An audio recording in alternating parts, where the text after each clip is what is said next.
Diasco Foot, le miroir du football de la diaspora congolaise.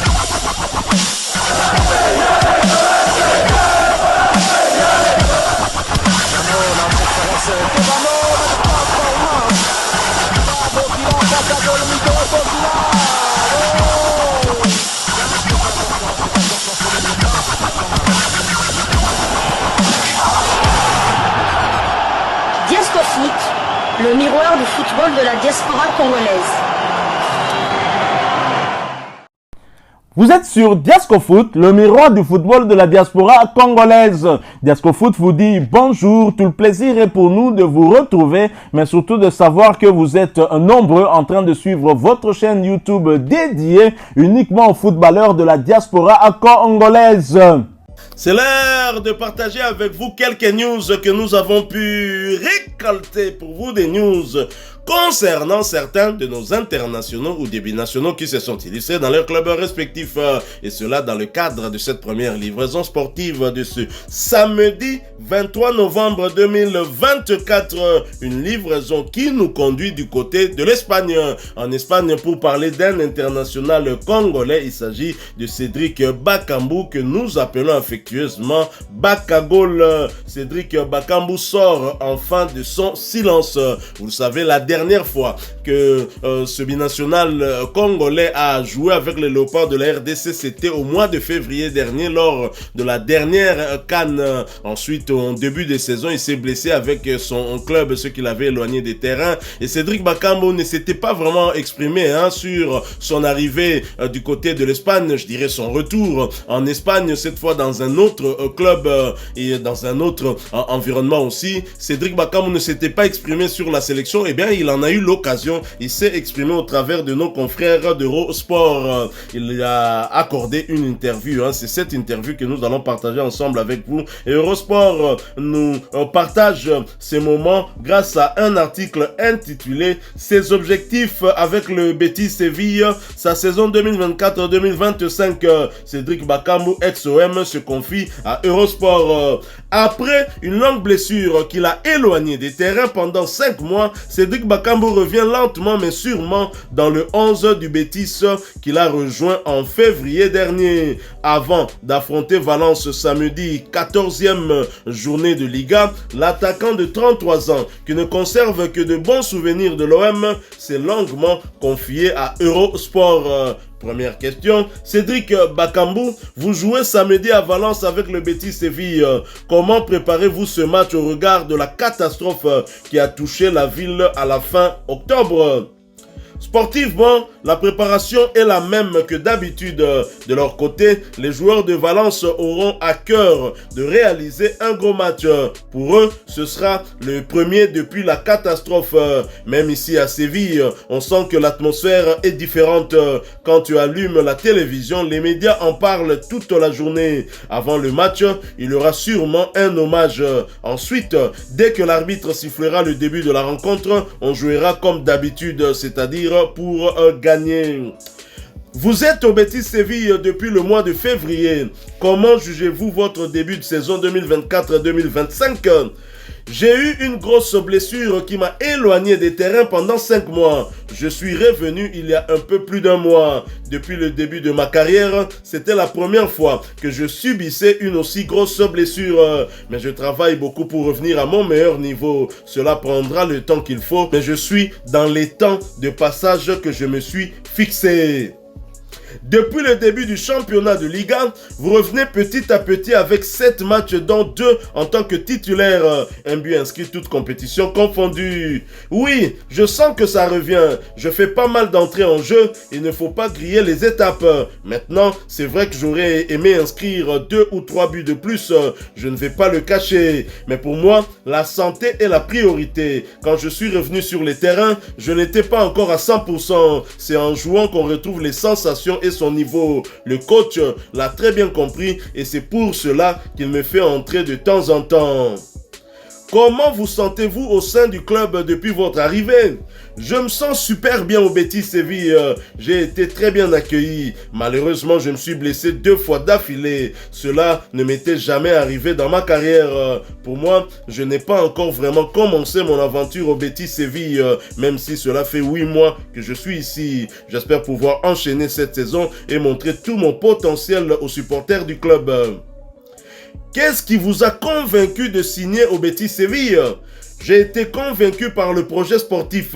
À Galatasaray, je ne jouais pas trop et le Betis m'a fait comprendre qu'il comptait sur moi. À 32 ans, je ne pensais pas que j'aurais l'opportunité de revenir dans un club du top 5 européen. Pour moi, le Betis était une opportunité en or.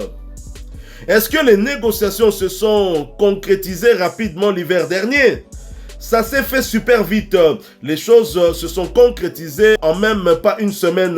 Ça s'est fait lorsque j'étais à la Coupe d'Afrique des Nations avec la République démocratique du Congo. C'était compliqué car il fallait prendre une décision à distance.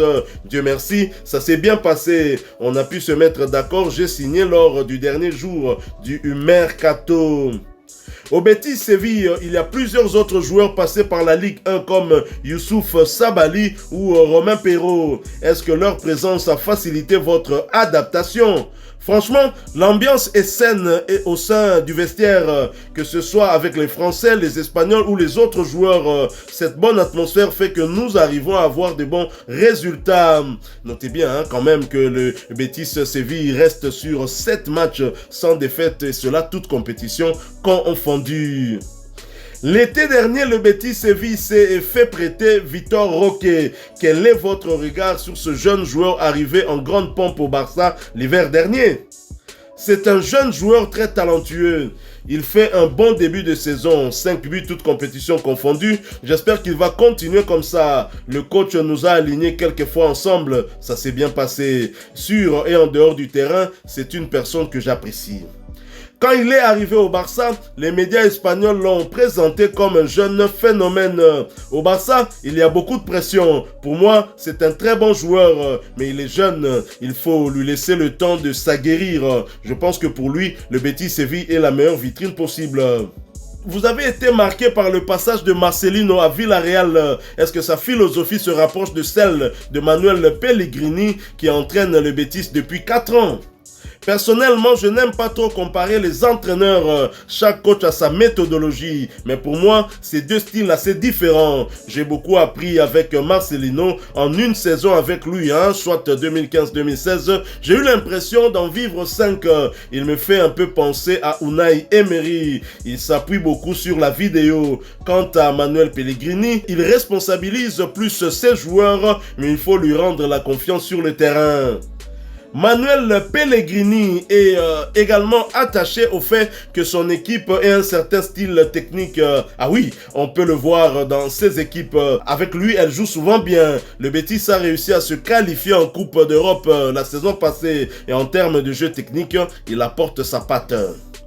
Le Betis Séville est actuellement 7e. Est-ce que vous visez une qualification européenne? Pourquoi pas? Il ne faut pas se mettre des limites. La saison passée, on a aussi fini 7e. Une nouvelle qualification européenne ferait plaisir à tous les supporters du Betis. Vous avez joué en Ligue 1, en Super League turque, en Grèce, en Chine et en Espagne. Est-ce que la Liga est le championnat qui vous plaît le plus? Franchement, oui. La Liga est le championnat qui me correspond le mieux. En parlant de la Liga, quel est votre avis sur l'adaptation de Kylian Mbappé au Real? Pensez-vous qu'on peut devenir un très bon neuf à 25 ans? Bien sûr que oui, il a les qualités pour, mais il faut rappeler que Kylian Mbappé est dans un club où il y a énormément de pression. J'ai regardé la récente interview de Karim Benzema et je pense que c'est la personne la mieux placée pour lui donner des conseils. Moi, je suis entièrement d'accord avec ses propos concernant la pression au Real et sur le fait qu'il a toutes les qualités pour réussir. Pour moi, il a tout résumé, mais il faut un temps d'adaptation. J'ai confiance en lui, ça va bien se passer. Vous avez évolué 9 mois à l'OM en 2022. Est-ce que vous estimez que vous auriez mérité plus de temps de jeu? Vous sentez-vous revanchard? Non, je ne suis pas revanchard, même si j'aurais aimé poursuivre l'aventure car je serais monté en régime lors de la deuxième saison. J'ai vécu de belles émotions à l'OM. On a joué une demi-finale de C4. On a terminé deuxième de Ligue 1 et j'ai mis quelques buts, 4 et 2 passes décisives. Je ne suis pas parti en mauvais termes avec l'OM. Je n'ai que de bons souvenirs. Pour moi, mon passage à Marseille n'a pas été catastrophique.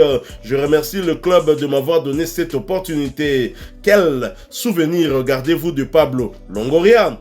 J'en garde de bons souvenirs. Il est proche de ses joueurs. Il est énormément impliqué, que ce soit avec les dirigeants, les joueurs ou les supporters. Il fait les trucs à fond et était souvent présent aux entraînements, à la commanderie ou en match.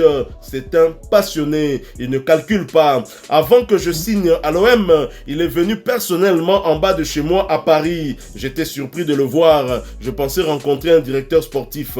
Quand tu rencontres directement le président, ça fait pencher la balance de son côté. Même le jour de ma signature à Marseille, mes parents voulaient faire une photo avec lui au stade.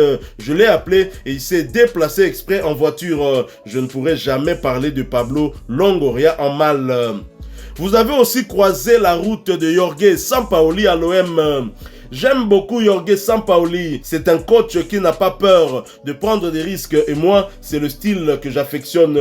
D'une semaine à l'autre, il peut te bouleverser un système de jeu pour s'adapter à telle ou telle équipe. Si au cours du match, il voit que son plan de jeu ne marche pas, il est capable de changer. C'est aussi un entraîneur qui est proche de ses joueurs. Il aimait rigoler avec nous, mais savait nous mettre la pression quand il le fallait. Quand tu es sur le terrain, tu as envie d'aller à la guerre pour lui. Il a une aura particulière avec lui. Ça a été court mais intense. Son départ nous a rendu tristes.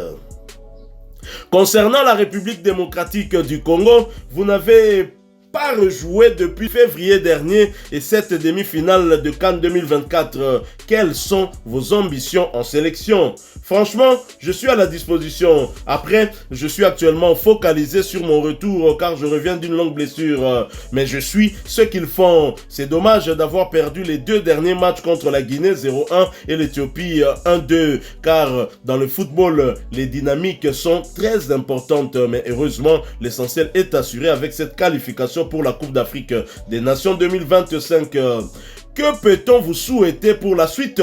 Mon objectif est d'être en bonne santé et d'enchaîner un maximum de matchs.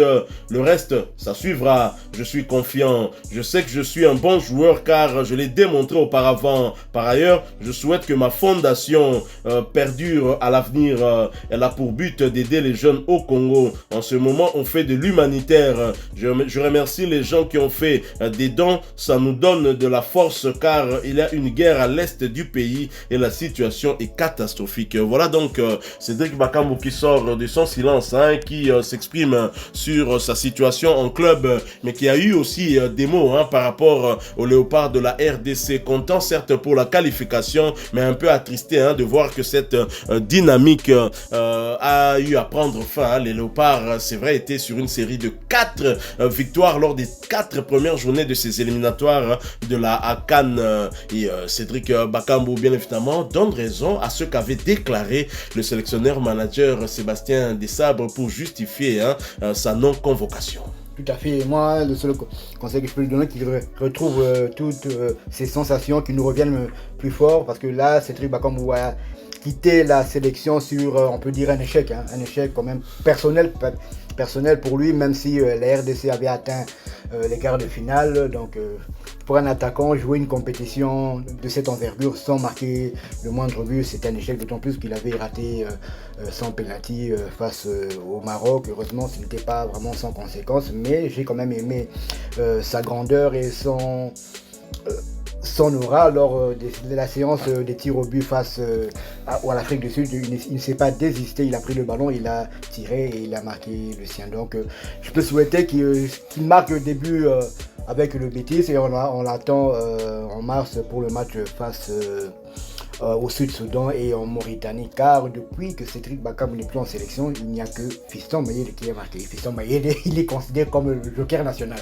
Donc il y a des places à prendre front banquière.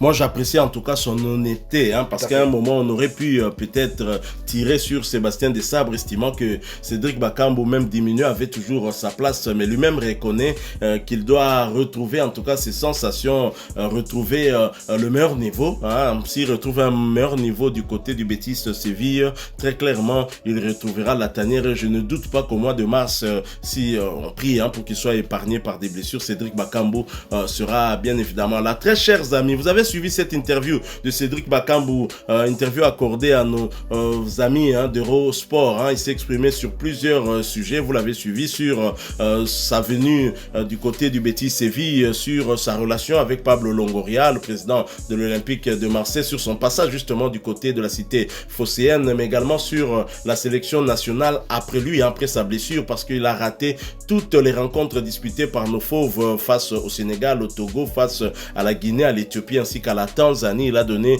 son opinion. Dites-nous en commentaire ce que vous en retenez. Que pensez-vous de ce qu'a dit Cédric Bakambu? Vous avez aimé cette première livraison de ce samedi 23 novembre 2024? Laissez-nous un maximum de j'aime. Vous n'êtes pas encore abonné sur cette chaîne Diasco Foot, sachez que nous sommes le miroir du football de la diaspora congolaise. Abonnez-vous et n'oubliez pas d'activer la petite cloche de notification histoire de ne plus rien manquer des prochains sujets que nous allons vous proposer encore une fois. Merci à vous, avec espoir de vous retrouver bientôt dans un autre sujet d'actualité. En attendant, portez-vous bien. Diasco Foot vous dit au revoir. Ouais,